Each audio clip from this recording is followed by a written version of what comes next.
mobilization and allocation of savings. Thus, it includes all activities involved in the transformation of savings into investment. ഇപ്പം നമുക്കറിയാം financial service എന്ന് പറയുമ്പം financial നേച്ചറുള്ള എല്ലാ type ആക്ടിവിറ്റീസിനെയും നമ്മൾ പറയുന്ന ഒരു ടേമാണ് ഫിനാൻഷ്യൽ സർവീസ് എന്ന് പറയുന്നത്. എന്ന് പറഞ്ഞു കഴിഞ്ഞാൽ അതില് രാജ്യത്തിനകത്തുള്ള സേവിങ്സിനെ മൊത്തത്തിൽ നമ്മൾ മൊബിലൈസ് ചെയ്ത് എങ്ങനെയാണ് അത് പ്രൊഡക്റ്റീവായിട്ട് അലോക്കേറ്റ് ചെയ്യുന്നത്, അല്ലെ ആ സേവിങ്സിനെ എങ്ങനെയാണ് ഇൻവെസ്റ്റ്മെന്റ് ആക്കി മാറ്റുന്നത്, ഇങ്ങനെയുള്ള കാര്യങ്ങളൊക്കെ ചേരുന്നതാണ് ഫിനാൻഷ്യൽ സർവീസ് എന്ന് പറയുന്നത്. ഇനി നമുക്ക് ഇങ്ങനെയും പറയാം, financial service may be defined as the product and services offered by financial institutions for the facilitation of various financial transactions and other related activities. Main ആയിട്ടും ഇങ്ങനെയുള്ള സർവീസസ് പ്രൊവൈഡ് ചെയ്യുന്ന ഇൻസ്റ്റിറ്റ്യൂഷൻസ് ഏതൊക്കെയാന്ന് പറഞ്ഞു കഴിഞ്ഞാൽ there are various institutions which render financial services. Some of the institutions are bank, investment companies, accounting firms, financial institutions, merchant banks, leasing companies, venture capital companies, factoring companies, mutual funds, etc. അതായത് financial services provide ചെയ്യുന്ന കമ്പനികൾ അല്ലെങ്കിൽ institutions എന്ന് പറയുമ്പം example നമുക്ക് നോക്കുന്ന പറ്റുക ബാങ്കുകൾ, investment companies, accounting firms, financial institutions, merchant banks, leasing companies, venture capital companies, factoring companies, mutual fund, ഇതൊക്കെ വരുന്ന പ്രൊവൈഡ് ചെയ്യുന്ന ഇൻസ്റ്റിറ്റ്യൂഷൻസ് ആണ്. ഇനി ഇതിനെ തന്നെ നമ്മൾ ഫിനാൻഷ്യൽ ഇന്റർമീഡിയേഷൻ എന്നും കൂടി പറയും. അതായത് financial service can also be called financial intermediation എന്ന് പറഞ്ഞു കഴിഞ്ഞാൽ financial intermediation is a process by which funds are mobilized from a large number of savers and make them available to all those who are in need of it and particularly to corporate customers. ഇപ്പൊ നമ്മൾ പറഞ്ഞതുപോലെ ചെറിയ ചെറിയ സേവിങ്സിനെ നമ്മൾ small size സേവിങ്സിനെ mobilise ചെയ്തുകൊണ്ട് huge investment അല്ലെ capital available ആക്കുന്നു എന്ന് പറഞ്ഞു. അപ്പൊ ഇങ്ങനെയുള്ള ഒരു ഇന്റർമീഡിയേഷൻ അല്ലെങ്കിൽ ഒരു ഇന്റർമീഡിയറി ആയിട്ട് മാറുന്നത് കൊണ്ട് തന്നെ ഇതിനെ നമ്മൾ ഫിനാൻഷ്യൽ സർവീസസിനെ ഫിനാൻഷ്യൽ ഇന്റർമീഡിയേഷൻ എന്നും കൂടി പറയും. സേവിങ്സിനെ കളക്ട് ചെയ്തുകൊണ്ട് അത് ആവശ്യക്കാരിലേക്ക് എത്തിച്ചു കൊടുക്കുന്നത് കൊണ്ടാണ് ഈ ഒരു ഫിനാൻഷ്യൽ ഇന്റർമീഡിയേഷൻ എന്നുകൂടി ഇതിനെ പറയുന്നത്.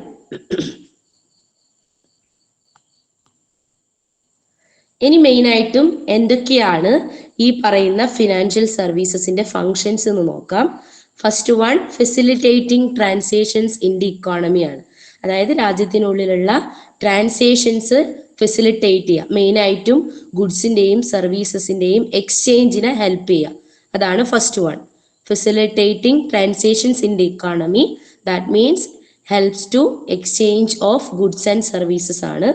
ദെൻ നെക്സ്റ്റ് വൺ നമ്മൾ പറഞ്ഞതുപോലെ തന്നെ മൊബിലൈസിങ് സേവിങ്സ് ആണ്, ചെറിയ ചെറിയ സേവിങ്സുകളെ കളക്ട് ചെയ്യുന്നു. ദെൻ അലോക്കേറ്റിംഗ് ക്യാപിറ്റൽ ഫണ്ട്സ് ആണ്, പിന്നെ ഈ കളക്ട് ചെയ്ത സേവിങ്സിനെ ആവശ്യക്കാരിലേക്ക് ക്യാപിറ്റല് പ്രൊവൈഡ് ചെയ്യുന്നു. അതാണ് third one. Next one monitoring managers ആണ്, അതായത് so that the fund allocated will be spend as envisaged. Last one transforming risk ആണ്. എന്ന് പറഞ്ഞു കഴിഞ്ഞാൽ എല്ലാവരും റിസ്ക് ടേക്കിംഗ് ആയിട്ടുള്ള ആറ്റിറ്റ്യൂഡുള്ള ആൾക്കാരായിരിക്കില്ല, ചിലവര് റിസ്ക് അവേഴ്സ് ആറ്റിറ്റ്യൂഡുള്ള ആൾക്കാരായിരിക്കും. അപ്പൊ അങ്ങനെയുള്ള റിസ്ക് അവേഴ്സ് ആയിട്ടുള്ള ആൾക്കാരിൽ നിന്ന് സേവിങ്സിനെ കളക്ട് ചെയ്ത് റിസ്ക് ലവിങ് ആയിട്ടുള്ള ആൾക്കാരിലേക്ക് ട്രാൻസ്ഫർ ചെയ്യുക, അല്ലെങ്കിൽ റിസ്കിനെ റെഡ്യൂസ് ചെയ്യുക എന്നുള്ളതാണ് മറ്റൊരു ഫങ്ഷൻ. ട്രാൻസ്ഫോമിങ് റിസ്ക് ആണ്. Reducing risk through aggregation and enabling it to be carried by those more willing to bear it. Risk take ചെയ്യാൻ വില്ലിങ് അല്ലാത്ത ആൾക്കാരിൽ നിന്ന് റിസ്ക് ലവിങ് ആയിട്ടുള്ള ആൾക്കാരിലേക്ക് ഫണ്ട് ട്രാൻസ്ഫർ ചെയ്യുക, അതാണ് ട്രാൻസ്ഫോമിങ് റിസ്ക് എന്നതുകൊണ്ട് ഉദ്ദേശിക്കുന്നത്. ഇതാണ് ഫിനാൻഷ്യൽ സർവീസസിന്റെ മേജർ ഫങ്ഷൻസ് എന്ന് പറയുന്നത്.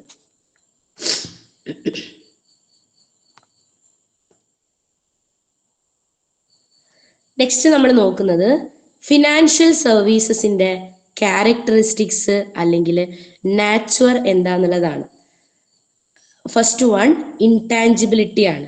അപ്പൊ ഇൻടാഞ്ചിബിലിറ്റി എന്ന് പറയുമ്പോൾ തന്നെ നമുക്കറിയാം അത് നമുക്ക് ടച്ച് ചെയ്യാൻ പറ്റുന്നതല്ല. ഫിനാൻഷ്യൽ സർവീസസ് ആർ ഇൻടാഞ്ചിബിൾ, അതായത് therefore they cannot be standardized or reproduced in the same form. The institutions supplying the financial services should have a better image and confidence of the customers. Otherwise, they may not succeed.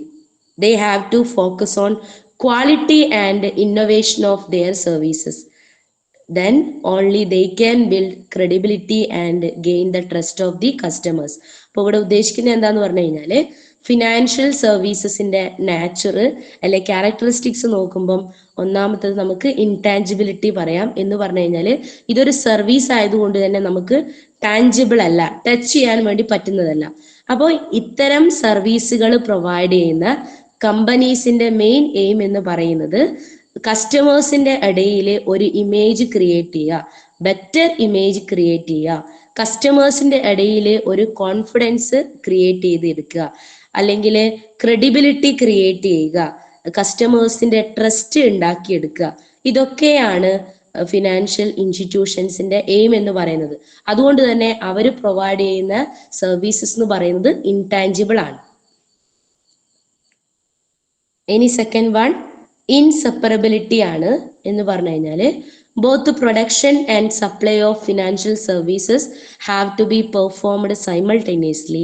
Hence there should be perfect understanding between the financial service institutions and its customers. അപ്പോൾ ഇവിടെ നമ്മൾ പറയുന്നത് inseparability എന്ന് പറഞ്ഞു കഴിഞ്ഞാൽ നമ്മൾ service produce ചെയ്യുന്ന അതേ സമയത്ത് തന്നെ അത് സപ്ലൈ ചെയ്യപ്പെടുന്നുമുണ്ട്. അതുകൊണ്ട് തന്നെ പ്രൊഡക്ഷനെയും സപ്ലൈയെയും, അതായത് ഈ പറയുന്ന ഫൈനാൻഷ്യൽ സർവീസസിന്റെ പ്രൊഡക്ഷനെയും സപ്ലൈയെയും നമുക്ക് സെപ്പറേറ്റ് ചെയ്യാൻ വേണ്ടി പറ്റൂല. എപ്പോഴാണോ ഇത്തരം സർവീസുകൾ പ്രൊഡ്യൂസ് ചെയ്യുന്നത് അത് അതേ സമയത്ത് തന്നെ എന്ത് ചെയ്യുന്നുണ്ട്, ജനങ്ങളുടെ ഇടയിലേക്ക്, കസ്റ്റമേഴ്സിന്റെ ഇടയിലേക്ക് സപ്ലൈ ചെയ്യപ്പെടുന്നുമുണ്ട്. അതാണ് ഇൻസെപ്പറബിലിറ്റി എന്നതുകൊണ്ട് ഉദ്ദേശിക്കുന്നത്. ഇനി തേർഡ് വൺ പെരിഷബിലിറ്റി ആണ്. Like other services, financial services also require a match between demand and supply. Services cannot be stored. They have to be supplied when customers need them. അതായത് ഇവിടെ പറയുന്നത് financial service എന്ന് പറയുന്നത് നമ്മൾ സാധാരണ goods and സർവീസസിന്റെ equilibrium പറയുമ്പം demand സപ്ലൈയും equal ആവണമെന്ന് പറയും. സെയിം തന്നെയാണ് എപ്പോഴാണോ കസ്റ്റമേഴ്സ് ഈ ഇത്തരം സർവീസസിനെ ഡിമാൻഡ് ചെയ്യുന്നത് അത്രത്തോളം സർവീസുകൾ എന്ത് ചെയ്യണം, സപ്ലൈ ചെയ്യപ്പെടണം. അതായത് സർവീസസിന്റെ ഡിമാൻഡും സപ്ലൈയും ഈക്വൽ ആയിരിക്കണം. കസ്റ്റമേഴ്സ് എപ്പോഴാണോ ഇത് നീഡ് ചെയ്യുന്നത്, ആവശ്യപ്പെടുന്നത്, ആ സമയത്ത് തന്നെ ഈക്വൽ ആയിട്ടുള്ള സർവീസ് എന്ത് ചെയ്യണം, പ്രൊവൈഡ് ചെയ്യപ്പെടണം. ഡിമാൻഡും സപ്ലൈയും സർവീസസിന്റെ, ഫിനാൻഷ്യൽ സർവീസസിന്റെ ഡിമാൻഡും സപ്ലൈയും എപ്പോഴും മാച്ച് ആയിരിക്കണം. അതാണ് പെരിഷബിലിറ്റി എന്നതുകൊണ്ട് ഉദ്ദേശിക്കുന്നത്.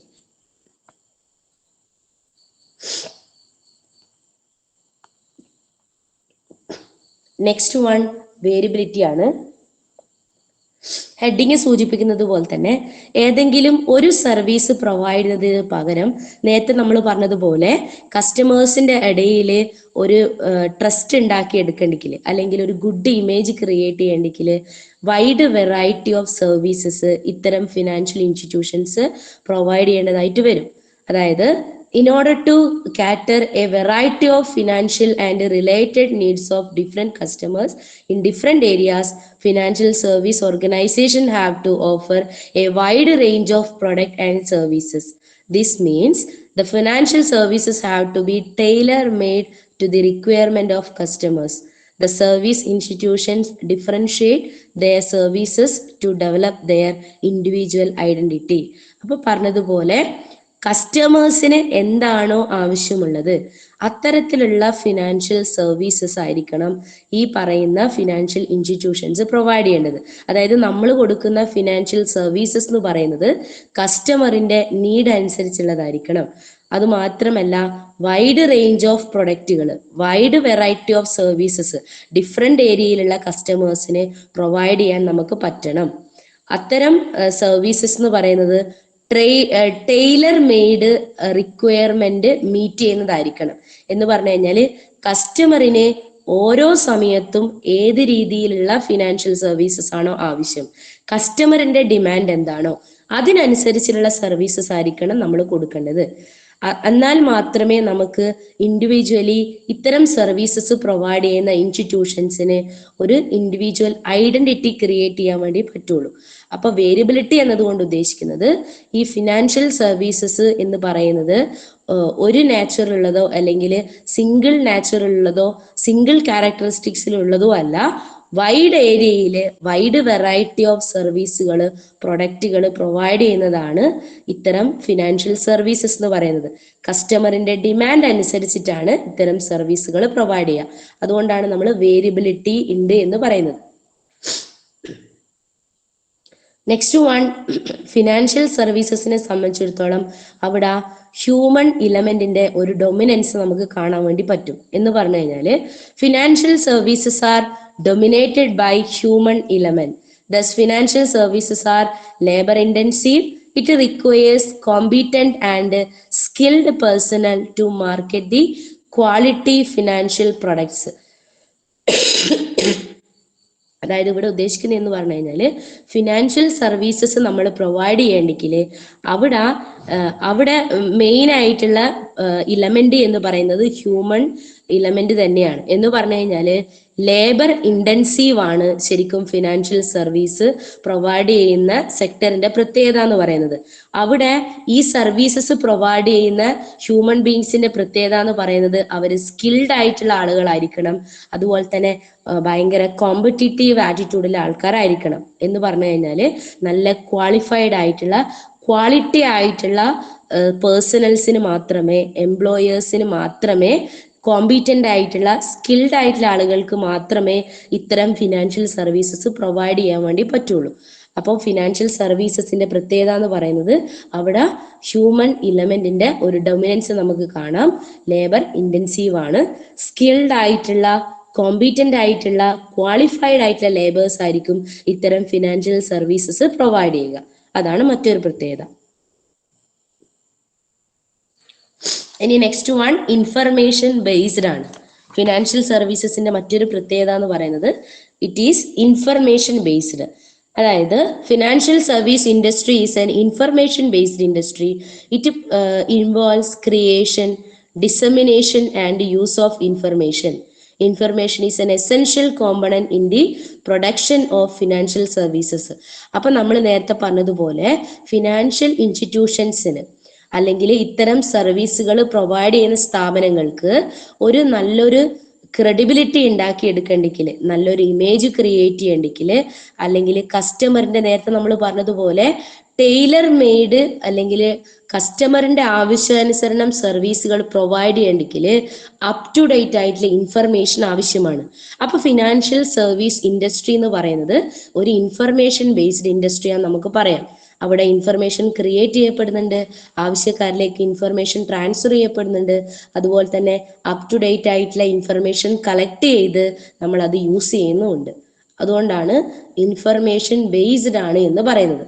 ഇത്രയുമാണ് മെയിൻ ആയിട്ടുള്ള ഫിനാൻഷ്യൽ സർവീസസിന്റെ ഫീച്ചേഴ്സ് അല്ലെങ്കിൽ നാച്ചർ എന്ന് പറയുന്നത്.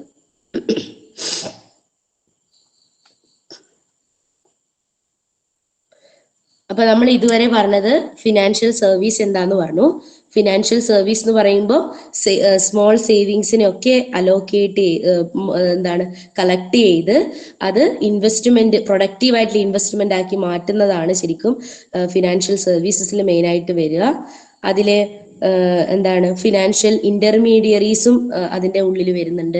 മെയിൻ ആയിട്ടും ബാങ്കുകൾ, investment companies, financial institutions, merchant banks, leasing companies, ഇതൊക്കെയാണെന്ന് പറഞ്ഞു.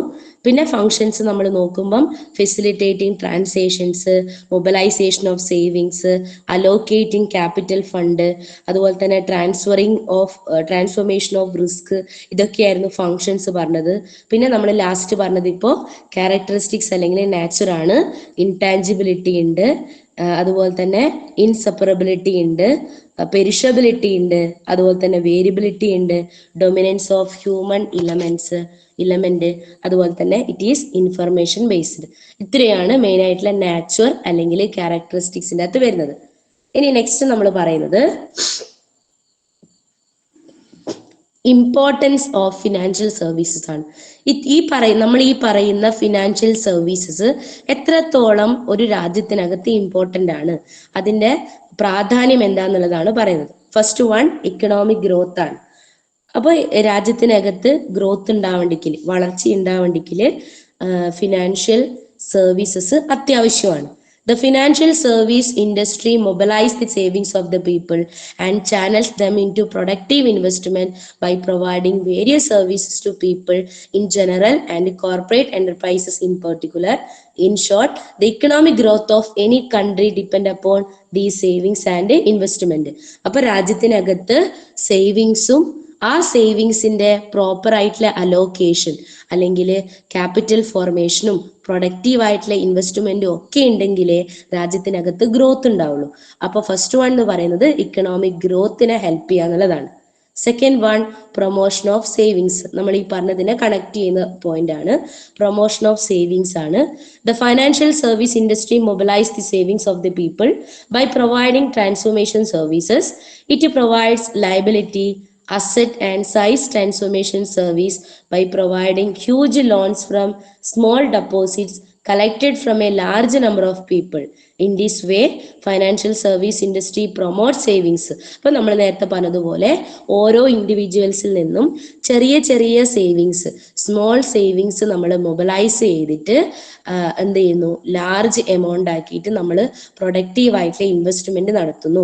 അങ്ങനെ രാജ്യത്തിനുള്ളിലുള്ള സേവിങ്സിനെ പ്രൊമോട്ട് ചെയ്യുക എന്നതാണ് പിന്നെ മറ്റൊരു പ്രാധാന്യം എന്ന് പറയുന്നത്. അതായത് ജനങ്ങളുടെ ഇടയിൽ ഒരു സേവിങ് ആറ്റിറ്റ്യൂഡ് ഉണ്ടാക്കിയെടുക്കാൻ ഇത്തരം ഫിനാൻഷ്യൽ സർവീസുകൾക്ക് സാധിക്കുന്നുണ്ട്. നെക്സ്റ്റ് വൺ ക്യാപിറ്റൽ ഫോർമേഷൻ ആണ്. അപ്പൊ രാജ്യത്തിനകത്ത് ഗ്രോത്ത് ഉണ്ടാവണമെങ്കിൽ ക്യാപിറ്റൽ ആവശ്യമാണ്. Financial services industry facilitate capital formation by rendering various capital market intermediary services. Capital formation is the very basis for economic growth. അപ്പോൾ നേരത്തെ പറഞ്ഞതുപോലെ രാജ്യത്തെ വികസനം ഉണ്ടാവണമെങ്കിൽ, ഗ്രോത്ത് ഉണ്ടാവണമെങ്കിൽ ക്യാപിറ്റൽ ആവശ്യമാണ്. അപ്പൊ ഇത്തരം ക്യാപിറ്റൽ ഫോർമേഷന് ഏറ്റവും എസെൻഷ്യൽ ആയിട്ടുള്ള ഒരു പാർട്ട് എന്ന് പറയുന്നത് ഈ പറഞ്ഞിട്ടുള്ള ഫിനാൻഷ്യൽ സർവീസ് ഇൻഡസ്ട്രിയാണ്.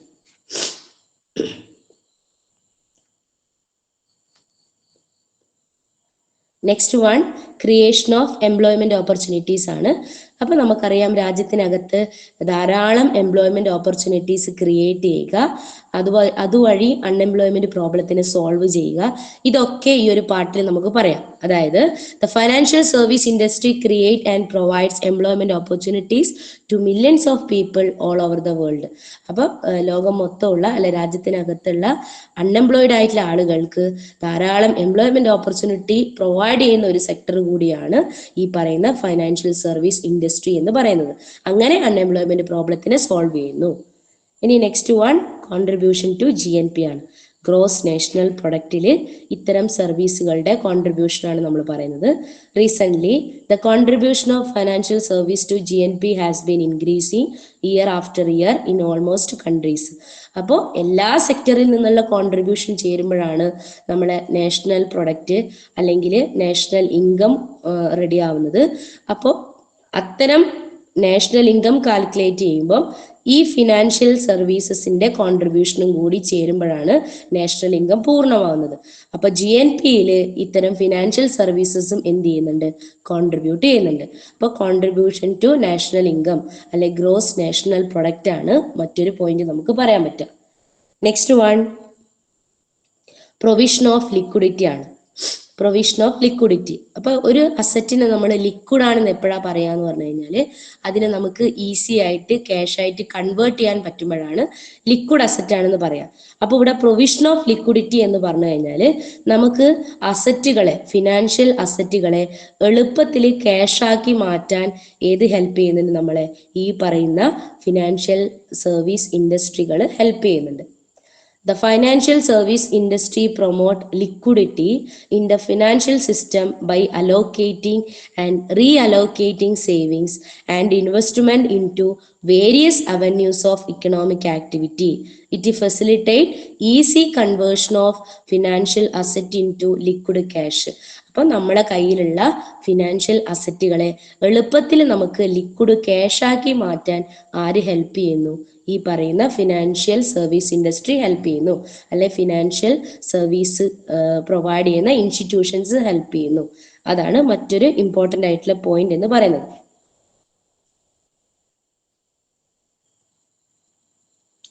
ഇത്രയുമാണ് നമ്മളെ മെയിൻ ആയിട്ടുള്ള ഈ ഫിനാൻഷ്യൽ സർവീസസിന്റെ ഇമ്പോർട്ടൻസ് എന്ന് പറയുന്നത്. അപ്പൊ നമ്മൾ പറഞ്ഞു ഇക്കണോമിക് ഗ്രോത്തിന് ഹെൽപ്പ് ചെയ്യുന്നുണ്ട്, അതുപോലെ തന്നെ സേവിങ്സിനെ പ്രൊമോട്ട് ചെയ്യുന്നുണ്ട്, അതേപോലെ ക്യാപിറ്റൽ ഫോർമേഷനെ ഹെൽപ്പ് ചെയ്യുന്നുണ്ട്, രാജ്യത്തിനകത്ത് എംപ്ലോയ്മെന്റ് ഓപ്പർച്യൂണിറ്റി ക്രിയേറ്റ് ചെയ്യുന്നു, GNPയിൽ കോൺട്രിബ്യൂട്ട് ചെയ്യുന്നു, അതുപോലെ തന്നെ ലിക്വിഡിറ്റീനെ പിന്നെ എന്താ ലിക്വിഡ് ഫോം ആക്കി മാറ്റാൻ നമ്മളെ ഹെൽപ്പ് ചെയ്യുന്നു, അല്ലെ പ്രൊവിഷൻ ഓഫ് ലിക്വിഡിറ്റി ആണ് മറ്റൊരു ഇമ്പോർട്ടൻസ് നമുക്ക് പറയാൻ പറ്റുക. ഇതാണ് നമ്മുടെ ഫിനാൻഷ്യൽ സർവീസസിന്റെ ഇമ്പോർട്ടൻസ് എന്ന് പറയുന്നത്. നെക്സ്റ്റ് നമ്മൾ നോക്കുന്നത് ഈ പറയുന്ന ഫിനാൻഷ്യൽ സർവീസ് ഇൻഡസ്ട്രികൾ അല്ലെങ്കിൽ ഫിനാൻഷ്യൽ സർവീസുകൾ പ്രൊവൈഡ് ചെയ്യുന്ന സ്ഥാപനങ്ങൾ എന്തൊക്കെ തരത്തിലുള്ള ഫിനാൻഷ്യൽ സർവീസസ് ആണ് നമുക്ക് നൽകുന്നത്, different types of financial services എന്തൊക്കെയാണ്, അതാണ് നെക്സ്റ്റ് നമ്മൾ നോക്കുക.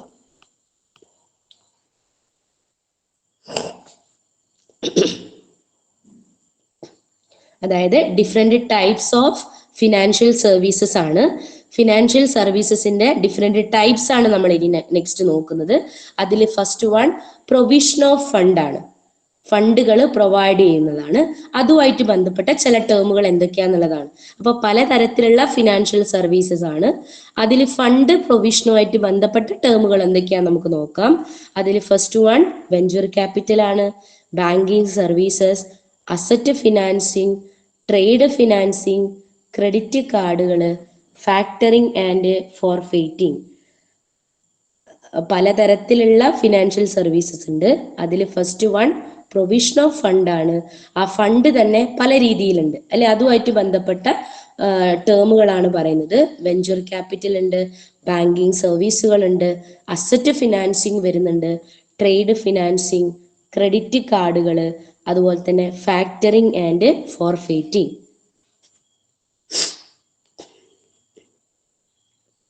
ഇനി അതിൽ വരുന്ന രണ്ടാമത്തെ ടൈപ്പാണ് മാനേജിങ് ഇൻവെസ്റ്റിബിൾ ഫണ്ട് ആണ്. മാനേജിങ് ഇൻവെസ്റ്റിബിൾ ഫണ്ട് ആണ് എന്ന് പറഞ്ഞു കഴിഞ്ഞാൽ അതിൽ വരുന്ന ടേമുകളാണ് portfolio management, merchant banking, mutual and pension fund. ഇത്രയും കാര്യങ്ങളാണ് മാനേജിങ് ഇൻവെസ്റ്റിബിൾ ഫണ്ടിന്റെ അകത്ത് വരുന്നത്.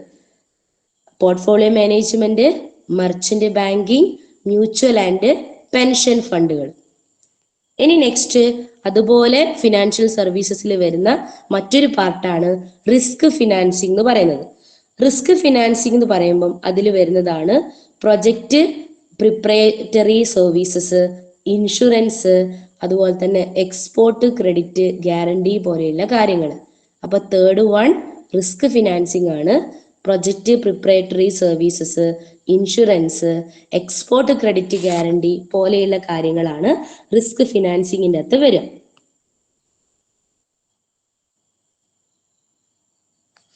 നെക്സ്റ്റ് ഫോർത്ത് വൺ ഫിനാൻഷ്യൽ സർവീസസിൽ വരുന്ന ഫോർത്ത് ടൈപ്പ് എന്ന് പറയുന്നത് കൺസൾട്ടൻസി സർവീസസ് ആണ്.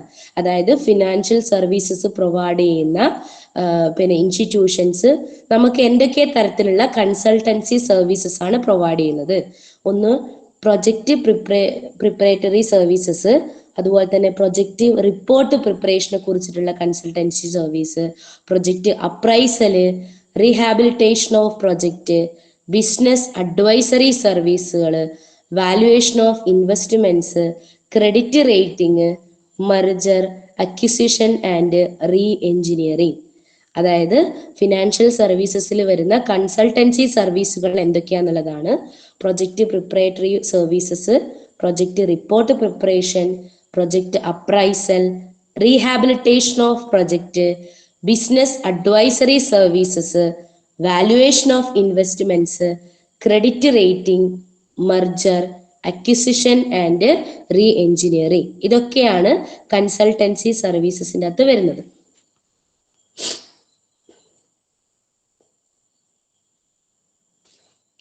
നെക്സ്റ്റ് വൺ മാർക്കറ്റ് ഓപ്പറേഷൻസ് ആണ്. മാർക്കറ്റ് ഓപ്പറേഷനുമായിട്ട് ബന്ധപ്പെട്ട ഫൈനാൻഷ്യൽ സർവീസസ് എന്ന് പറയുന്നത് stock market operation, money market operation, asset management, registrar and share transfer agencies, trusteeship, retail market operation, future, options and derivatives. അതായത് financial services provide ചെയ്യുമ്പം market ഓപ്പറേഷനുമായിട്ട് ബന്ധപ്പെട്ട terms എന്തൊക്കെയാന്നുള്ളതാണ്. Stock market operations, money market operations, asset management, registrar and share transfer agencies, trusteeship, retail market operation, then last one future, option and derivatives ആണ് വരുന്നത്. ഇനി last type എന്ന് പറയുന്നത് research and development ആണ്. Financial സർവീസസിന്റെ types നമ്മൾ നോക്കുമ്പോൾ last one research and development ആണ്. Research and development എന്ന് പറയുമ്പം ഏതൊക്കെ സെക്ടറുമായിട്ട് ബന്ധപ്പെട്ടതാന്ന് പറഞ്ഞു കഴിഞ്ഞാൽ ഇക്വിറ്റി ആൻഡ് മാർക്കറ്റ് റിസർച്ച് വരാം, ഇൻവെസ്റ്റർ എഡ്യൂക്കേഷൻ വരാം, അതുപോലെ തന്നെ ട്രെയിനിങ് ഓഫ് പേഴ്സണൽ. ഇതൊക്കെ ആയിട്ട് ബന്ധപ്പെട്ട കാര്യങ്ങളാണ് റിസർച്ച് ആൻഡ് ഡെവലപ്മെന്റിൽ വരിക. Equity and market research, investor education, training of personal, ഇത്തരം കാര്യങ്ങളാണ് ഈ ഒരു പാർട്ടിൽ വരിക. അപ്പൊ നമ്മൾ അതുപോലെ തന്നെ ഫിനാൻഷ്യൽ ഇൻഫർമേഷൻ സർവീസസും അതിൽ വരാം. ഇപ്പൊ നമ്മൾ ഇതുവരെ സംസാരിച്ചത് different types of financial services ആണ്. അതിൽ പറഞ്ഞു പ്രൊവിഷൻ ഓഫ് ഫണ്ട്, അതുപോലെ തന്നെ managing investible fund, risk financing, consultancy സർവീസുകൾ, market operations, research and development. ഇത്തരം കാര്യങ്ങളാണ് ആ ഒരു ഡിഫറെന്റ് ടൈപ്സ് ഓഫ് ഫിനാൻഷ്യൽ സർവീസസിൻ്റെ അകത്ത് വരിക.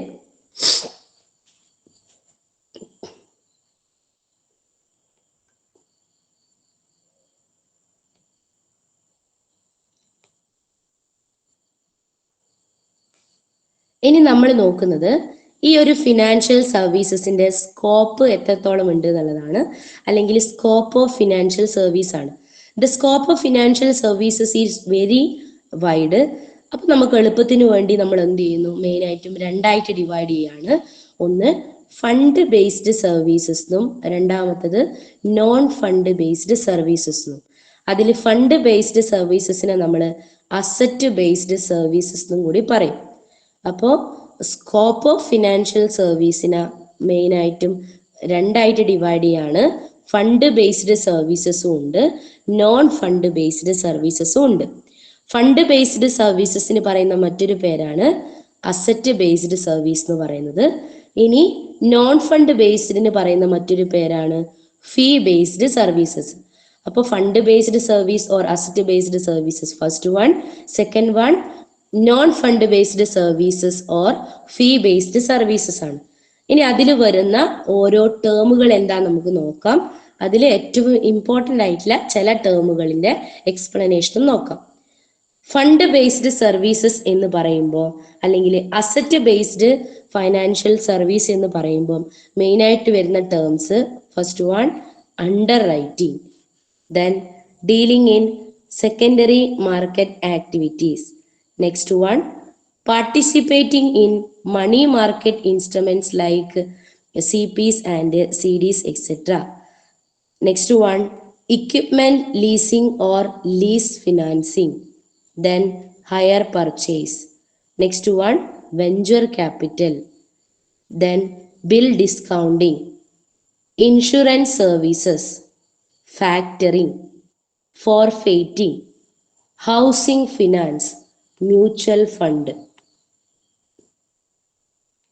അപ്പൊ നമ്മൾ പറഞ്ഞ പോലെ അസറ്റ് ബേസ്ഡ് ആയിട്ടുള്ള അല്ലെങ്കിൽ ഫണ്ട് ബേസ്ഡ് ആയിട്ടുള്ള ഫൈനാൻഷ്യൽ സർവീസസിൻ്റെ അകത്ത് വരുന്ന ടേംസ് ആണ് അണ്ടർ റൈറ്റിംഗ്, അതുപോലെ തന്നെ dealing in secondary market activities, അതുപോലെ തന്നെ സർട്ടിഫിക്കറ്റ് ഓഫ് ഡെപ്പോസിറ്റും കൊമേഴ്ഷ്യൽ പേപ്പറും അതേപോലെയുള്ള മണി മാർക്കറ്റ് ഇൻസ്ട്രുമെന്റുമായിട്ട് ബന്ധപ്പെട്ട പാർട്ടിസിപ്പേഷൻസ്, ഡീലിങ്സ്, അതുപോലെ തന്നെ equipment leasing or lease financing, hire purchase, venture capital, bill discounting, insurance services, factoring, forfaiting, housing finance, mutual fund പോലെയുള്ള കാര്യങ്ങൾ.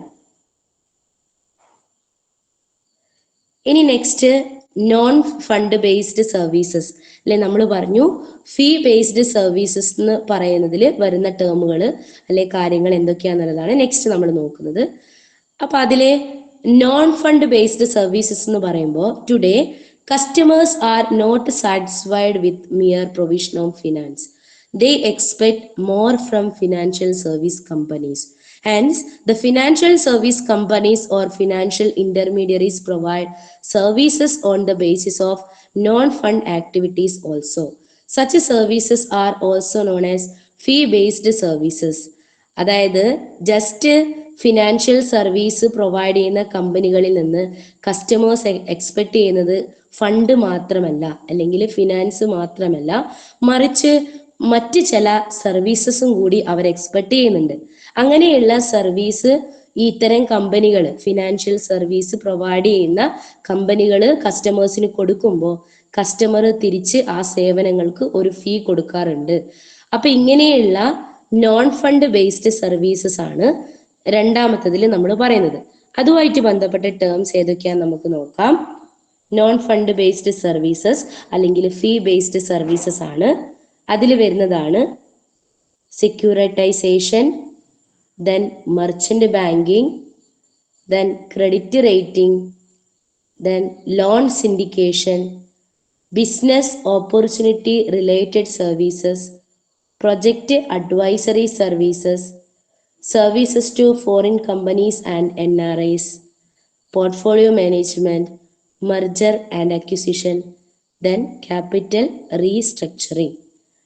അതായത് നോൺ ഫണ്ട് ബേസ്ഡ് സർവീസസിൽ വരുന്നതാണ് ഒരു ഫീസ് ഈടാക്കിക്കൊണ്ട് ഇത്തരം ഫിനാൻഷ്യൽ സർവീസ് പ്രൊവൈഡ് ചെയ്യുന്ന ഇൻസ്റ്റിറ്റ്യൂഷൻസ് പ്രൊവൈഡ് ചെയ്യുന്ന ഫണ്ടിന് പുറമെ പ്രൊവൈഡ് ചെയ്യുന്ന മറ്റ് സേവനങ്ങളാണ് securitisation, merchant banking, credit rating, loan syndication, business opportunity related services, project advisory services, services to foreign companies and NRIs, portfolio management, merger and acquisition and capital restructuring. Then അതിൽ തന്നെ വരുന്നതാണ് debenture ട്രസ്റ്റിഷിപ്പും custodian സർവീസും stock ബ്രോക്കിങ്ങും.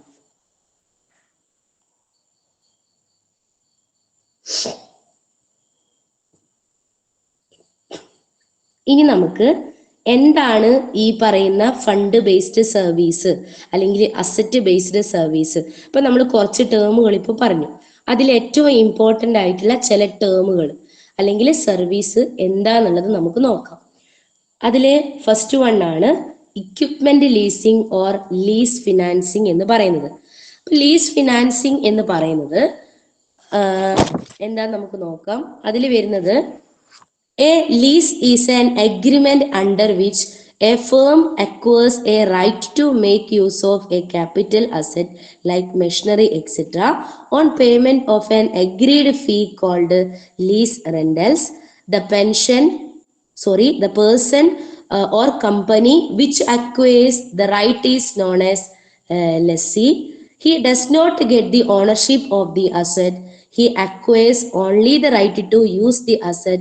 The person or the company who gives the right is known as lessor. അപ്പോൾ ഇവിടെ നമ്മൾ ഒന്നാമത്തെ പറയുന്ന term equipment leasing or lease financing എന്ന് പറയുന്നതാണ്. ലീസ് ഫിനാൻസിംഗ് എന്ന് പറഞ്ഞു കഴിഞ്ഞാൽ ലീസ് എന്ന് പറയുന്നത് agreement between lesser and lessee ആണ്. അതിൽ ഉദ്ദേശിക്കുന്നത് എന്താന്ന് പറഞ്ഞു കഴിഞ്ഞാൽ ഇപ്പൊ നമ്മൾ എന്ത് ചെയ്യുന്നു, ലീസിന് ഒരു അസറ്റ് ഓർ ക്യാപിറ്റൽ അക്വയർ ചെയ്യാണ്. ഒരു മെഷീന് നമ്മൾ വാങ്ങുവാണ്, അല്ലെങ്കിൽ ഒരു ക്യാപിറ്റൽ അസറ്റ് നമ്മൾ ലീസിന് വാങ്ങുവാണെങ്കിൽ അവിടെ ലെസ്സറും ലെസ്സിയും തമ്മിൽ ഒരു എഗ്രിമെന്റ് എത്തുവാണ്. ആ ഒരു ക്യാപിറ്റൽ അസറ്റിന്റെ പേയ്മെന്റ് നമ്മൾ എന്ത് ചെയ്യുന്നു, എഗ്രി ചെയ്ത പിന്നെ എന്ത് ചെയ്യുന്നു, റെന്റിന്റെ ബേസിൽ നമ്മൾ പേ ചെയ്തോളാം എന്ന രീതിയിൽ എന്ത് ചെയ്യുന്നു, ആ ക്യാപിറ്റല് പർച്ചേസ് ചെയ്യാണ് ചെയ്യുക.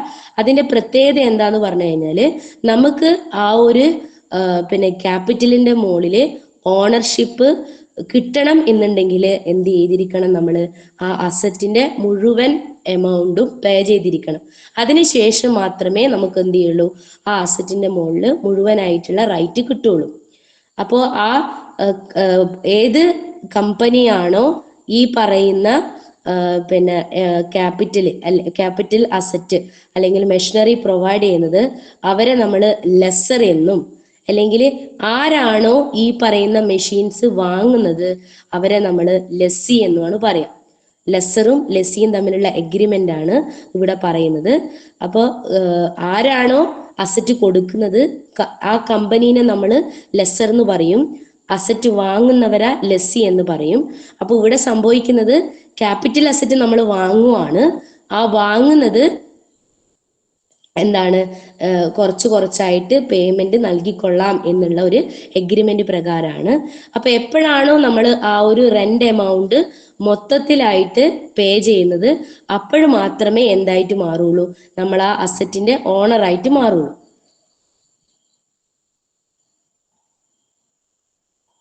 ഇനി നെക്സ്റ്റ് സെക്കൻഡ് വൺ എന്ന് പറയുന്നത് higher purchase and consumer credit ആണ്. ഹയർ പർച്ചേസ് എന്ന് പറയുന്നത്, hire purchase is an alternative to leasing. Hire purchase is a transaction where goods are purchased and sold on the condition that payment is made in installments. The buyer get only possession of goods. He does not get ownership. He get ownership only after the payment of the last installment. If the buyer fails to pay any installment, the seller can repossesses the goods. Each installment includes interest also. അപ്പൊ ഇവിടെ നമ്മൾ ഇൻസ്റ്റാൾമെന്റിൽ സാധനം വാങ്ങുന്നത് നമ്മളെ മൈൻഡിൽ വെച്ചാൽ മതി. Higher purchase എന്ന് പറയുമ്പോൾ ഇവിടെയും നമ്മൾ ഗുഡ്സ് വാങ്ങുകയും വിൽക്കുകയും ചെയ്യുന്ന അതുമായിട്ട് ബന്ധപ്പെട്ട ഒരു എഗ്രിമെന്റിനെ കുറിച്ചിട്ടാണ് പറയുന്നത്. അപ്പൊ നമ്മൾ ഒരു ഗുഡ് വാങ്ങുവാണെങ്കിൽ അതിലെന്ത് ചെയ്യുന്നു, നമ്മൾ ഒരു എഗ്രിമെന്റിലേക്ക് എത്തുവാണ്. ഇത്ര എമൗണ്ട് നമ്മൾ പീരിയോഡിക്കലി പേ ചെയ്തുകൊള്ളാം, അല്ലെ ഇത്ര സമയത്തിനുള്ളിൽ പേ ചെയ്തുകൊള്ളാം എന്ന് പറഞ്ഞിട്ട് ഇൻസ്റ്റാൾമെന്റ് പോലെ നമ്മൾ ഗുഡ്സ് വാങ്ങുന്നു. അതിൽ ഓരോ ഇൻസ്റ്റാൾമെന്റ് എമൗണ്ട് ആയിട്ട് നമ്മൾ എന്ത് ചെയ്യുന്നു, അതിന്റെ എമൗണ്ട് അടക്കുകയാണ് ചെയ്യുന്നത്.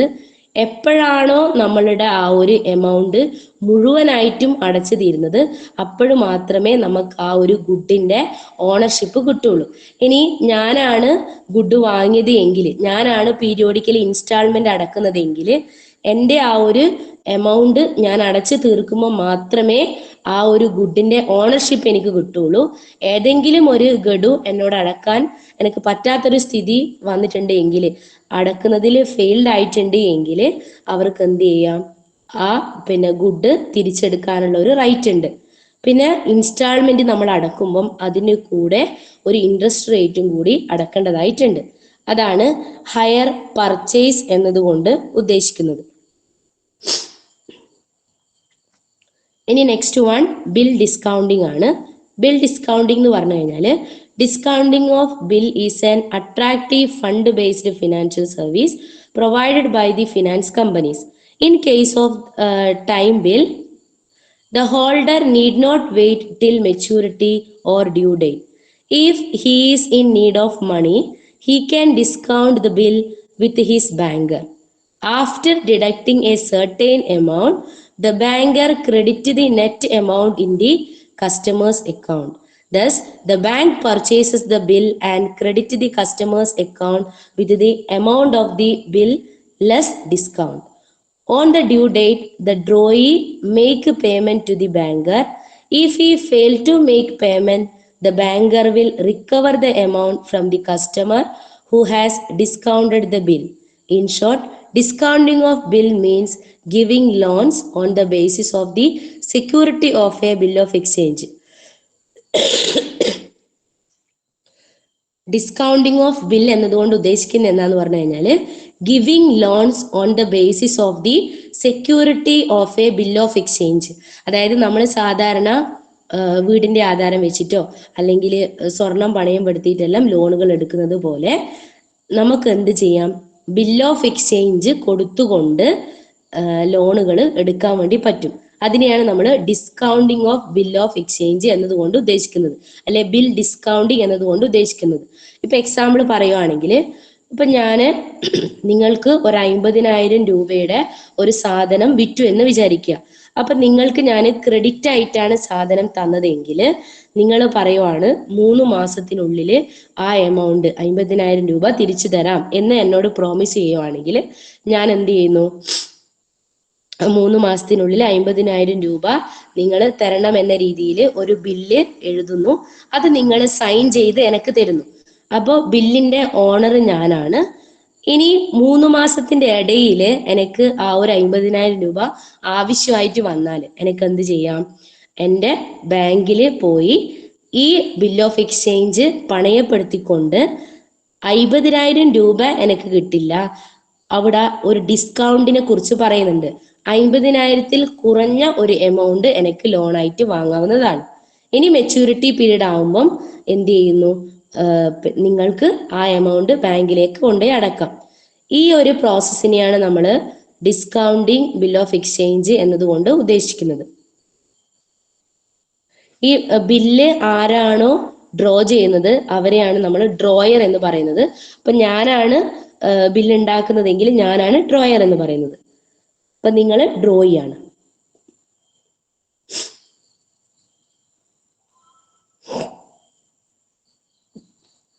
നെക്സ്റ്റ് വൺ വെഞ്ചർ ക്യാപിറ്റൽ ആണ്. വെഞ്ചർ ക്യാപിറ്റൽ എന്ന് പറഞ്ഞു കഴിഞ്ഞാല് venture capital simply refers to capital which is available for financing the new business ventures. It involves lending finance to the growing companies. It is the investment in a highly risky project with the objectives of earning a high rate of return. In short, venture capital means long-term risk capital in the form of equity finance. അപ്പോൾ venture capital എന്ന് പറഞ്ഞു കഴിഞ്ഞാൽ long term risk capital in the form of equity finance ആണ്.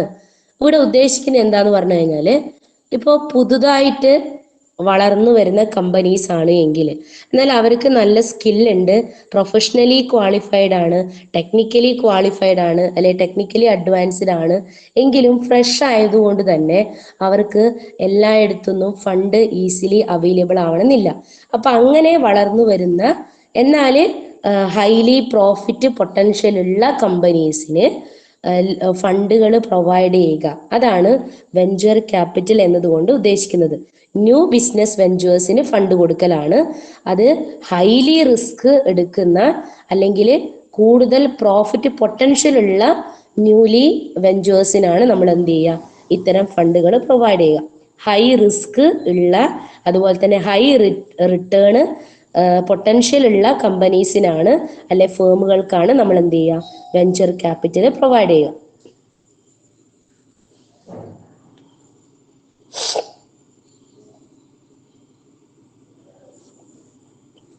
Next one housing finance ആണ്. Housing finance എന്ന് പറഞ്ഞു കഴിഞ്ഞാൽ housing finance simply refers to providing finance for house building. ഇപ്പൊ ഹെഡിങ് സൂചിപ്പിക്കുന്നത് പോലെ തന്നെ ഹൗസ് എടുക്കാൻ വേണ്ടിയിട്ട് അല്ലെങ്കിൽ ഹൗസിന് വേണ്ട ബിൽഡിംഗ് കൺസ്ട്രക്ട് ചെയ്യാൻ വേണ്ടിയിട്ട് നമുക്ക് ഫണ്ട് ആവശ്യമാണ്, ഹ്യൂജ് എമൗണ്ട് ആവശ്യമാണ്. അതിനു വേണ്ടിയിട്ടുള്ള ഫിനാൻഷ്യൽ സപ്പോർട്ട് പ്രൊവൈഡ് ചെയ്യുക, ഫണ്ട് പ്രൊവൈഡ് ചെയ്യലാണ് ഹൗസിംഗ് ഫിനാൻസ് എന്നതുകൊണ്ട് ഉദ്ദേശിക്കുന്നത്. It emerged as a fund-based financial service in India with the establishment of National Housing Bank (NHB) by the RBI in 1988. അപ്പോൾ housing ഫിനാൻസുമായിട്ട് ബന്ധപ്പെട്ടിട്ട് എന്താണ് പോപ്പുലർ ആയിട്ടുള്ള ഒരു ഇൻസ്റ്റിറ്റ്യൂഷൻ എന്ന് പറയുന്നത് നാഷണൽ ഹൗസിംഗ് ബാങ്ക് ആണ്. It is an apex housing finance institution in the country. Till now, a number of specialized financial institutions or companies have entered in the field of housing finance. Some of the institutions are ഇനി നമ്മൾ ഈ പറയുന്ന house കൺസ്ട്രക്ഷന് വേണ്ടിയിട്ടുള്ള huge amount provide ചെയ്യുന്ന housing finance provide ചെയ്യുന്ന institutions ഏതൊക്കെയാന്നുള്ളതാണ് HDFC പോലെയുള്ള. അതുപോലെ തന്നെ LICയുടെ ഹൗസിംഗ് ഫിനാൻസ് ഉണ്ട്, CT ഹോം, ഇൻഡ് ബാങ്ക് ഹൗസിംഗ്, ഇതെല്ലാം എന്താണ് ഹൗസിംഗ് ഫിനാൻസ് പ്രൊവൈഡ് ചെയ്യുന്ന ഇൻസ്റ്റിറ്റ്യൂഷൻസ് ആണ്.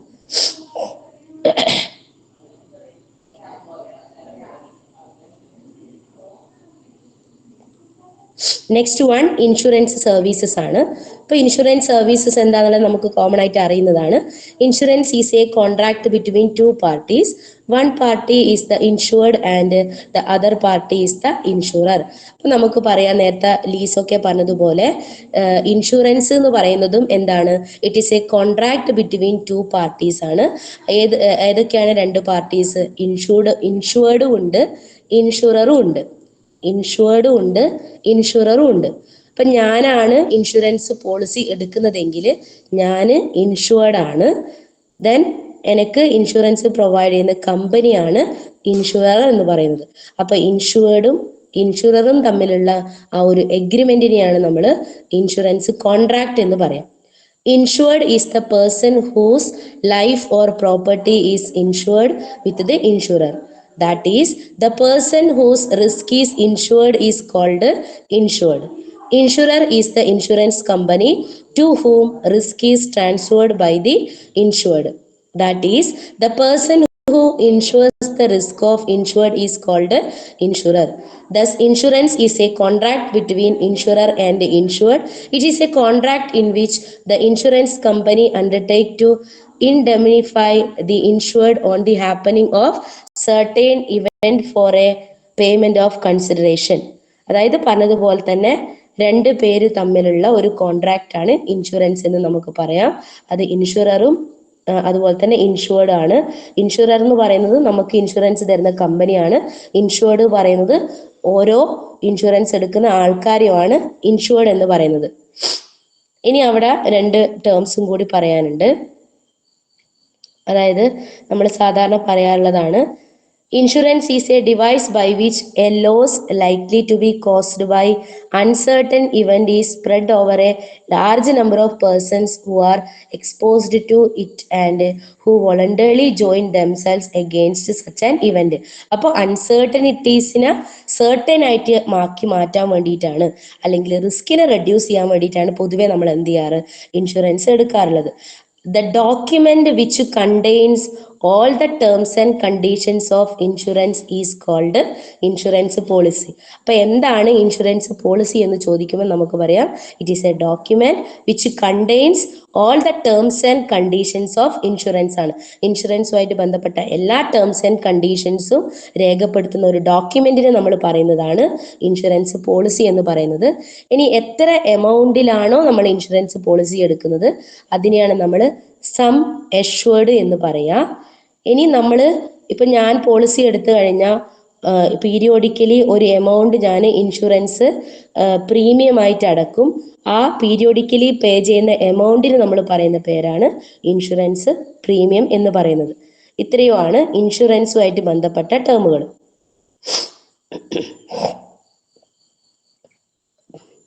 നെക്സ്റ്റ് വൺ ഫാക്ടറിംഗ് എന്ന് പറയുന്ന ടേം ആണ്. ഫാക്ടറിംഗ് എന്ന് പറഞ്ഞു കഴിഞ്ഞാൽ, factoring is N arrangement under which the factor purchases the account receivables and make immediate cash payment to the supplier or creditor. Thus, it is an arrangement in which the account receivables of a firm, അതായത് client, are purchased by a financial institution or banker. Thus, the factor provides finance to the client in respect of account receivables. അതായത് ഇവിടെ ഉദ്ദേശിക്കുന്നത് എന്താന്ന് പറഞ്ഞു കഴിഞ്ഞാൽ, factoring എന്ന് പറഞ്ഞു കഴിഞ്ഞാൽ it is a financial services designed to help the firms in managing their receivables better. ഓരോ ഫേംസിനും അവരുടെ റിസീവബിൾസിനെ ബെറ്റർ ആയിട്ട് മാനേജ് ചെയ്യാൻ വേണ്ടി ഹെൽപ്പ് ചെയ്യുന്ന ഹെൽപ്പ് ചെയ്യുന്ന ഇൻസ്റ്റിറ്റ്യൂഷൻസിന് അല്ലെ ആ ഒരു സർവീസസിന് നമ്മൾ പറയുന്ന പേരാണ് ഫാക്ടറിങ് എന്ന് പറയുന്നത്. എന്ന് പറഞ്ഞു കഴിഞ്ഞാൽ ഇവിടെ ഒരു കമ്പനിയെ സംബന്ധിച്ചിടത്തോളം റിസീവബിൾസ് ധാരാളം ഉണ്ട് എങ്കിൽ അത് ഇമ്മീഡിയറ്റ് ആയിട്ട് ബാക്കി തടസ്സങ്ങളൊന്നും ഇല്ലാതെ കിട്ടണമെന്നുണ്ടെങ്കിൽ നമുക്ക് എന്ത് ചെയ്യാം, ഫാക്ടറിങ് കമ്പനീസിന് അല്ലെങ്കിൽ ഫാക്ടറിങ് പ്രൊവൈഡ് ചെയ്യുന്ന ഇൻസ്റ്റിറ്റ്യൂഷനെ ഡിപ്പെൻഡ് ചെയ്യാം. ഇപ്പൊ ഫാക്ടറിങ് എന്ന് പറയുമ്പോൾ നമുക്ക് കിട്ടുന്ന ആ ഒരു സർവീസസിന് നമ്മൾ എന്ത് ചെയ്യുന്നു, തിരിച്ച് ഒരു ചാർജ് കൊടുക്കുന്നുണ്ട്, അതിന് നമ്മൾ ഒരു ഇൻട്രസ്റ്റ് പേ ചെയ്യുന്നുണ്ട്. അതിന് നമ്മൾ പറയുന്ന പേരാണ് ഫാക്ടറേജ് എന്ന് പറയുന്നത്. അതായത് for this type of service as well as for the interest the factor charges a fee for the intervening period. This fee or charge is called factorage. Factoring എന്ന് പറഞ്ഞു കഴിഞ്ഞാൽ ഒരു കമ്പനിയെ സംബന്ധിച്ചിടത്തോളം പലരിൽ നിന്നും പല റിസീവബിൾസും ഉണ്ട് എങ്കിൽ അത് എളുപ്പത്തിൽ കിട്ടാൻ വേണ്ടിയിട്ട് ഒരു ഇന്റർമീഡിയറ്റ് ആയിട്ട് നിൽക്കുന്ന ഇത്തരം കമ്പനീസിനെയാണ് നമ്മൾ, അല്ലെ ആ ഒരു സേവനത്തിനെയാണ് നമ്മൾ ഫാക്ടറിങ് എന്ന് പറയാ. എളുപ്പത്തിൽ നമുക്ക് എന്ത് ചെയ്യുന്നു, ആ റിസീവബിൾസ് സ്വീകരിച്ചു തരുന്നതിനാണ്. അപ്പൊ അവർ ആ തരുന്ന സർവീസസിന് നമ്മൾ കൊടുക്കുന്ന ആ ഒരു ചാർജിനെയാണ്, ഫീനെയാണ് നമ്മൾ എന്ത് പറയാ, ഫാക്ടറേജ് എന്ന് പറയാം.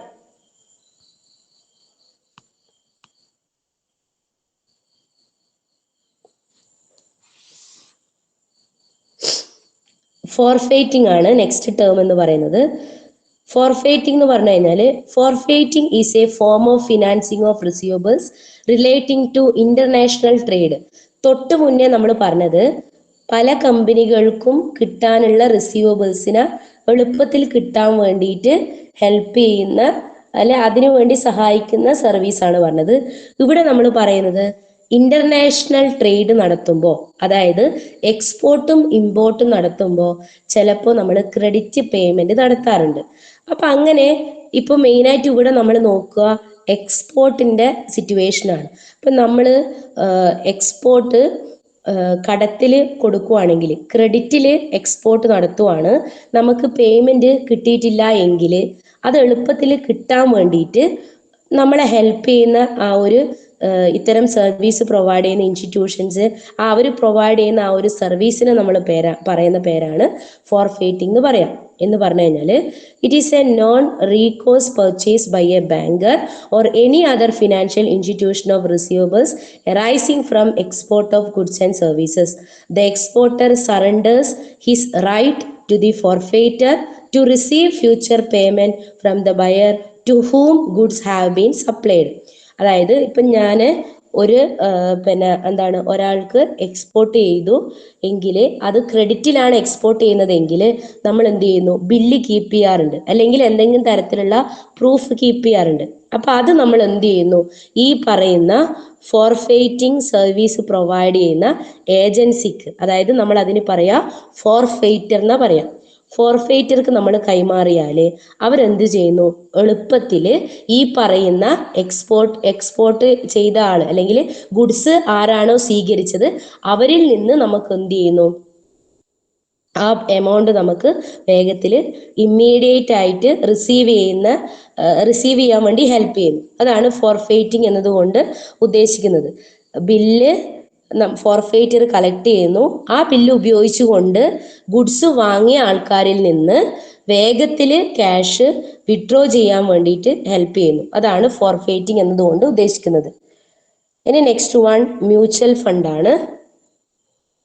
മ്യൂച്വൽ ഫണ്ട് എന്ന് പറഞ്ഞു കഴിഞ്ഞാൽ mutual funds are financial intermediaries which mobilize savings from the people and invest them in a mix of corporate and government securities. The mutual fund operations actively manage this portfolio of securities and earn income through dividend, interest and capital gains. The incomes are eventually passed on to mutual fund shareholders. അപ്പോൾ ഇവിടെ ഉദ്ദേശിക്കുന്നത് എന്താന്ന് പറഞ്ഞു കഴിഞ്ഞാല് mutual fund എന്ന് പറഞ്ഞു കഴിഞ്ഞാല് അതായത് പ്രൊഫഷണലി മാനേജ്ഡ് ഫണ്ടിനെയാണ് നമ്മൾ മ്യൂച്വൽ ഫണ്ട് എന്ന് പറയാം. പ്രൊഫഷണലി മാനേജ്ഡ് ഫണ്ടിനെയാണ് മ്യൂച്വൽ ഫണ്ട് എന്ന് പറഞ്ഞു കഴിഞ്ഞാല് അതായത് നമുക്ക് എന്ത് ചെയ്യാം, ഓരോ പിന്നെ ചെറിയ ചെറിയ ഇൻവെസ്റ്റേഴ്സിൽ നിന്നുള്ള ഇൻവെസ്റ്റ്മെന്റിനെ മൊത്തത്തിൽ പൂള് ചെയ്തിട്ട് എന്ന് പറഞ്ഞാൽ മൊത്തത്തിൽ കമ്പൈൻ ചെയ്തിട്ട് നമുക്ക് എന്ത് ചെയ്യുന്നു, ആ ഇൻവെസ്റ്റ്മെന്റ് മൊത്തത്തിലുള്ള ഇൻവെസ്റ്റേഴ്സിന് എല്ലാവർക്കും ഒന്ന് ചേർന്നുകൊണ്ട് സെക്യൂരിറ്റീസ് പർച്ചേസ് ചെയ്യാനുള്ള ആ ഒരു മെത്തേഡിനെ നമ്മൾ മ്യൂച്വൽ ഫണ്ട് എന്ന് പറയാം. അതായത് മ്യൂച്വൽ ഫണ്ട് ഫണ്ടാണ് വിച്ച് പൂൾസ്, അവിടെ ഓർത്താൽ മതി, പ്രൊഫഷണലി മാനേജ്ഡ് ഫണ്ടാണ്. അവിടെ എന്ത് ചെയ്യുന്നു, ഒരാളല്ല ഇൻവെസ്റ്റ് ചെയ്യുന്നത്, കുറെ ഇൻവെസ്റ്റേഴ്സിൽ നിന്നുള്ള ചെറിയ ചെറിയ ഇൻവെസ്റ്റ്മെന്റ് ആഡ് ചെയ്തിട്ടുള്ള ഇൻവെസ്റ്റ്മെന്റ് ആണ് അവിടെ ഉണ്ടാവുന്നത്. എന്നിട്ട് അത് എന്ത് ചെയ്യുന്നു, എന്ത് പർപ്പസിനാണ് നമ്മൾ യൂസ് ചെയ്യുക, ടു പർച്ചേസ് സെക്യൂരിറ്റീസ് ആണ്. ആ ഇൻവെസ്റ്റ്മെന്റ് അല്ലെങ്കിൽ ആ എമൗണ്ട് നമ്മൾ എന്ത് ചെയ്യുന്നു, സെക്യൂരിറ്റീസ് പർച്ചേസ് ചെയ്യാൻ വേണ്ടി ഉപയോഗിക്കുന്നു.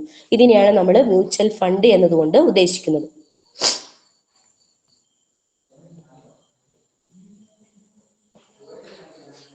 ഇനി നെക്സ്റ്റ് ആണ് നോൺ ഫണ്ട് ബേസ്ഡ് അല്ലെങ്കിൽ ഫീ ബേസ്ഡ് ഫിനാൻഷ്യൽ സർവീസസ് ആണ്. അതിൽ വരുന്നതാണ് മർച്ചന്റ് ബാങ്കിങ് എന്ന് പറയുന്നത്. മർച്ചന്റ് ബാങ്കിങ് എന്ന് പറഞ്ഞു കഴിഞ്ഞാൽ merchant banking is basically A service banking concerned with providing non fund based services of arranging fund rather than providing them. The merchant banker merely act as an intermediary. Its main job is to transfer capital from those who own it to those who need it. അപ്പോൾ ഇവിടെ ഉദ്ദേശിക്കുന്നത് എന്താന്ന് പറഞ്ഞു കഴിഞ്ഞാൽ, സാധാരണ നമ്മൾ bank ചെയ്യുന്നത് പോലെ ഫണ്ട് ആക്സെപ്റ്റ് ചെയ്യുകയോ അല്ലെങ്കിൽ ഫണ്ട് പ്രൊവൈഡ് ചെയ്യുകയല്ല ചെയ്യുന്നത്, മറിച്ച് ഒരു ഇന്റർമീഡിയറി ആയിട്ട് നിൽക്കുകയാണ് ചെയ്യുന്നത്. എന്ന് പറഞ്ഞു കഴിഞ്ഞാൽ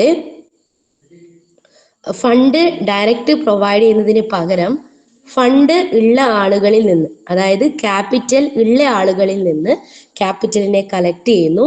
എന്നിട്ട് എന്ത് ചെയ്യുന്നു, ആർക്കാണോ ക്യാപിറ്റൽ ആവശ്യമുള്ളത് അവരിലേക്ക് ഡിസ്ട്രിബ്യൂട്ട് ചെയ്യുന്നു. ഇതാണ് മർച്ചന്റ് ബാങ്കിങ് എന്നതുകൊണ്ട് ഉദ്ദേശിക്കുന്നത്. നെക്സ്റ്റ് വൺ ക്രെഡിറ്റ് റേറ്റിംഗ് ആണ്.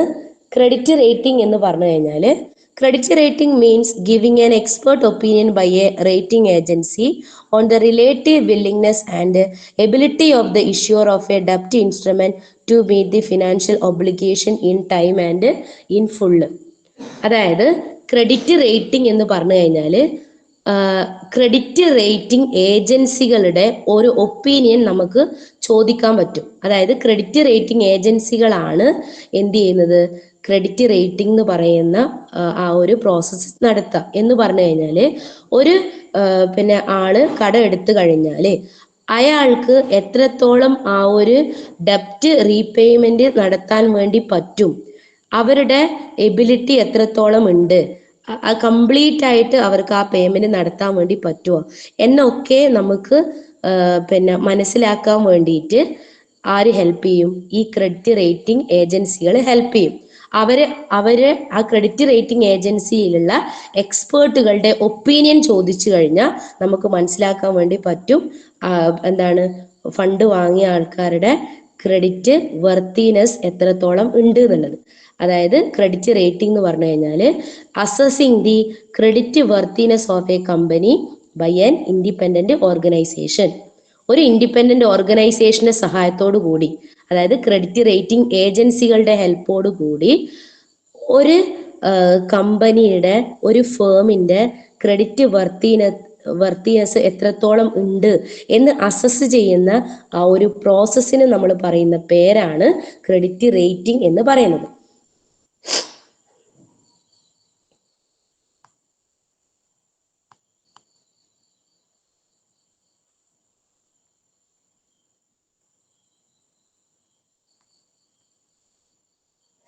Then next one stock broking ആണ്.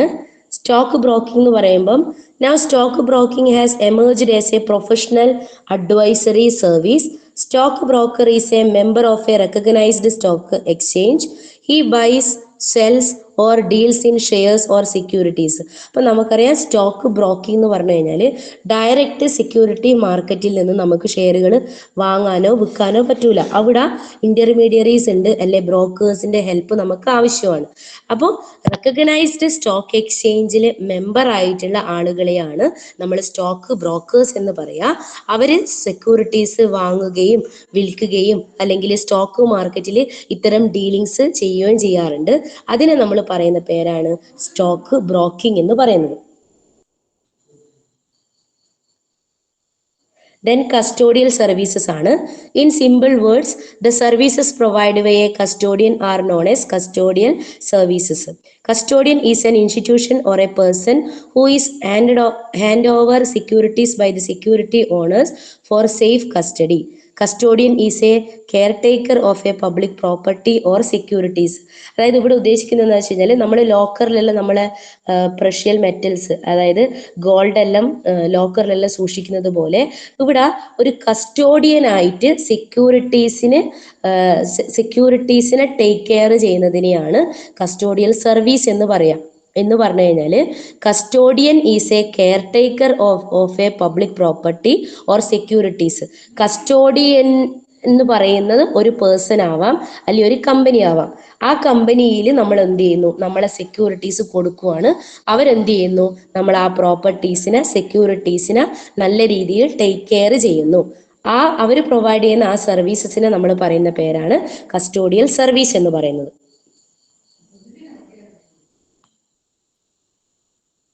Then next one loan syndication ആണ്. ലോൺ സിൻഡിക്കേഷൻ എന്ന് പറഞ്ഞു കഴിഞ്ഞാൽ loan syndication is an arrangement where a group of banks participate to provide fund for a single loan. In a loan syndication, a group of banks comprising 10 to 30 banks participate to provide fund wherein one of the bank is the lead manager. This lead bank is decided by the corporate enterprises depending on confidence in the lead manager. ഇവിടെ ഉദ്ദേശിക്കുന്നത് എന്താണെന്ന് വെച്ച് കഴിഞ്ഞാൽ ഇപ്പം നമുക്ക് ഒറ്റൊരു ബാങ്കിന് പിന്നെ എന്താണ് ഒരാൾക്ക് ഫണ്ട് കൊടുക്കാൻ വേണ്ടി, അല്ലെ ഏതെങ്കിലും ഒരു കമ്പനിക്ക് ഫണ്ട് കൊടുക്കാൻ ഒരു ബാങ്കിന് പറ്റുന്നില്ല എങ്കിൽ നമുക്ക് എന്ത് ചെയ്യാം, സിൻഡിക്കേഷൻ നടത്താം. എന്ന് പറഞ്ഞു കഴിഞ്ഞാൽ ബാങ്കുകളുടെ ഒരു ഗ്രൂപ്പ് നമുക്ക് ആക്കാം. ഇതൊരു ഗ്രൂപ്പ് ഓഫ് ബാങ്ക് ആണ്, arrangement of group of bank ആണ്. അത് 10 മുതൽ 30 വരെ ബാങ്കുകളുടെ ഒരു പാർട്ടിസിപ്പേഷൻ ആണ് ഇവിടെ വരുന്നത്. എന്തിനാണെന്ന് വെച്ച് കഴിഞ്ഞാൽ ഇതിൽ ഏതെങ്കിലും എല്ലാം ആളുകൾക്ക് വലിയൊരു എമൗണ്ട് കൊടുക്കാൻ പറ്റുന്നില്ല എങ്കിൽ ഒന്നിച്ച് നിൽക്കുമ്പോൾ ഒന്നിച്ച് ഫണ്ടുകൾ ഷെയർ ചെയ്തുകൊണ്ട് അവർ ഒന്നിച്ചിട്ട് എന്ത് ചെയ്യുന്നു, ലോണുകൾ പ്രൊവൈഡ് ചെയ്യുന്നു. ഇതിനെയാണ് നമ്മൾ ലോൺ സിൻഡിക്കേഷൻ എന്നതുകൊണ്ട് ഉദ്ദേശിക്കുന്നത്.